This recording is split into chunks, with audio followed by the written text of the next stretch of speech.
オーロボッツフランベチャンネル。皆さん元気ですか？ピクソニック儲かってますか？そして新発売は売れてますか？だね。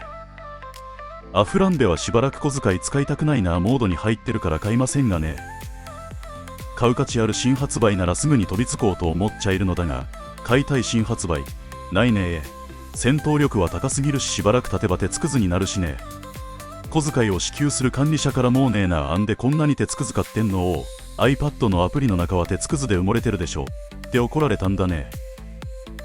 買うなら手つくず以外を買いなさいって叱られたんだね。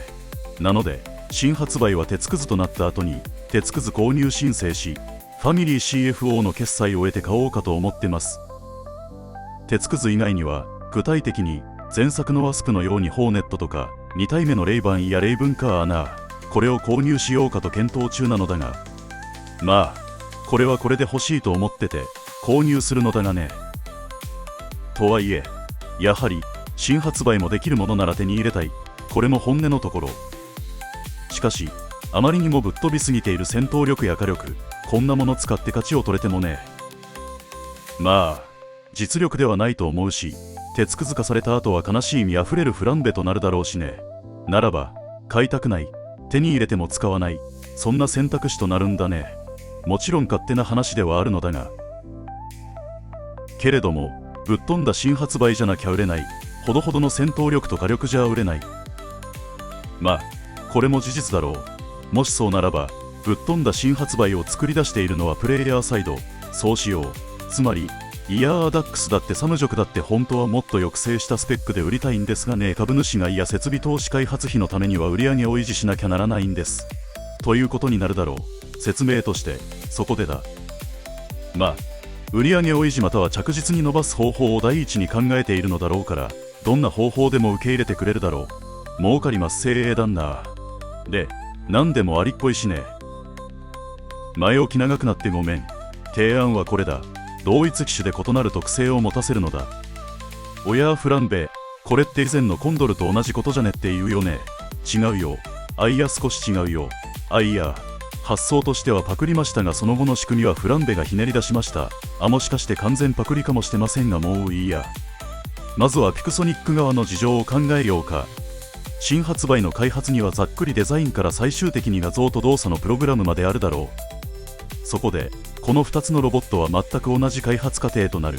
なので2つを同時としてもそのコストは基本変わらない。変わるのはカラー設定と動作プログラムの変数変更だけ。そう難しいものではない。では何が違うのかだね。タイプ F とタイプ D、 この違いは攻撃系強化型と防御系強化型、この違いだ。ではどう違うのか。だがラバジャーで例えよう。まず単純にアビリティなどの基本的な構造は全く同じだ。異なるのは攻撃系のタイプ F だとアビリティによるダメージボーナス、これがマキシマムとなる。納得しちゃいないが 15% の増加だ。さらにこれも納得していないが、スペシャリゼーションも攻撃系が選択モジュールとなり、攻撃系全振りってやつね。ただし耐久値やスピードは今の設定よりも 20% 以上下げられる。どうだろう。そしてタイプ D ではアビリティダメージボーナスは 5%。ただしスピードについては基本スピードがプラス10キロ増加で、ファイアリング後のクールダウンも2秒短縮。これで火力最高か用は相当抑えられるが、ラバジャーの特徴を存分に楽しめ、しかも安定的に扱いやすくパワフルでクール。おやつまりフランベのような扱いやすいロボットを好むプレイヤーにはタイプ D、 パスファインダーのような P キーを使いこなせるならタイプ F というわけだ。もう少しわかりやすくバイクで例えるなら、タイプ F はツーストでトルクの上がりが4500超えたとこでドッカンとなり6000で一気に沈むみたいな感じだ。おやみんな引いてるようだが分かりにくかったかな。まあいいや。結局この2つのタイプを発売することで今のようなぶっ飛んだスペックには設定せず、表現は曖昧だが新発売ならではのそこそこの戦闘力や火力で抑えておく。するとぶっ飛んだものでないがゆえに販売数は伸びない。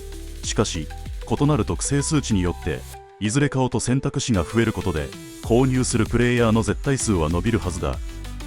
さらにはクジラさんにおいてはもうこれどちらのタイプもコレクションとして持ってなきゃクジラさんじゃないねって煽ってください。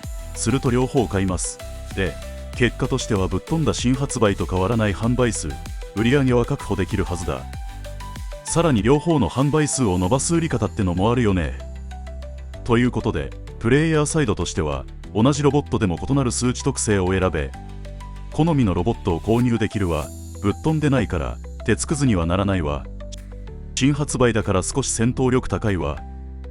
だったら安心して帰るわ。無課金プレイヤーとの極端な格差は解消されるのではないだろうか。一度考えてみる価値はありそうだ。ご視聴ありがとうございました。ではまた次回にお会いできること楽しみにしております。わかりづらい例えでごめん。ごきげんよう。